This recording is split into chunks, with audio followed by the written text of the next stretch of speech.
I'm always getting asked what the differences are between a clubby and a GTS in the LSA models, so I thought I'd make a quick video to explain all the differences. Firstly, the wheels are different. They're a completely different style. However, they are still staggered wheels with a 255 tyre on the front and a 275 tyre on the back.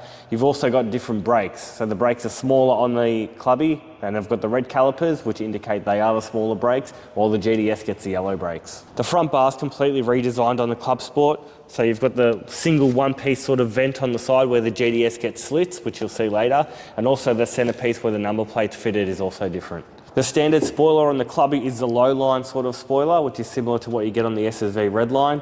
The GTS gets the bigger wing, but you could option the Hyperflow spoiler on the Clubsport model. When you're sitting in the front of either model, there is no difference whatsoever except for the badge behind the shifter. And the back seat's been slightly redesigned, so the Clubsport's got more of a flat sort of base, whereas the GTS has bolsters on the middle seat. And then the major change in the engine bay is the engine cover. The Clubsport, Baloo, Senators, they all get a black engine cover with the red writing. It's very poor quality. The red always comes off just like it has on this car. And here is the GTS that we prepared earlier.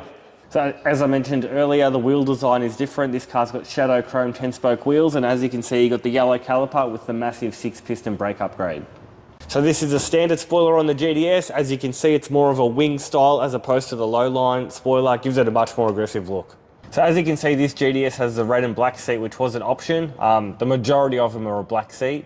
And design-wise, this is the bolstering I was talking about in the middle, so it's a different base to the Clubsport. And the front of the car is all the same, except for the badge in the front, which says GTS and lets you know you're the big dog. Here's the front of the GTS. As I mentioned earlier, the front bar's redesigned with the slits. I think it gives it a much more aggressive look, but I've had many customers say that they prefer the front of the clubby over the GTS. And here's the engine bay of the GTS. As you can see, it's got the red engine cover, so the GTS and the GTSR get that. It looks a lot more aggressive in my opinion, and it doesn't wear like the one you get on the Clubsport.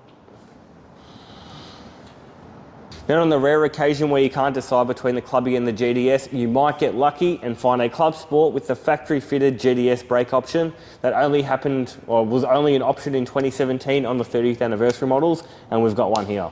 So they're the key differences between the Clubsport and the GTS. I will mention that the drivelines are identical, so they have the same engine, gearbox and diff. The GTS comes out with about 30 kilowatts more, which isn't a huge deal, especially if you're going to mod it anyway. And people always ask me, is the GTS worth the extra money? You obviously just get a more aggressive look, you get the better brakes, a little bit more power. But I think it's worth it just to have a GTS because the resale is that much better.